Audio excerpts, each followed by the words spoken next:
সকল প্রশংসা জগৎ সমূহের প্রতিপালক আল্লাহরই। আর-রহমানির রহিম, যিনি দয়াময় পরম দয়ালু।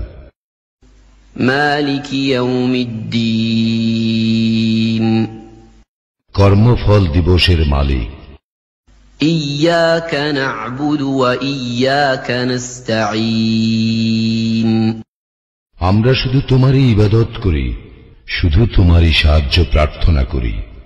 ইহদিনাস সিরাতাল মুস্তাকিম, আমাদেরকে সরল পথ প্রদর্শন করো। সিরাতাল্লাযীনা আন'আমতা আলাইহিম গায়রিল মাগদুবি আলাইহিম ওয়ালাদ-দাল্লিন, তাহাদের পথ যাহাদেরকে তুমি অনুগ্রহ দান করিয়াছ, তাহাদের পথ নহে যাহারা ক্রোধ নিপতিত ও পথ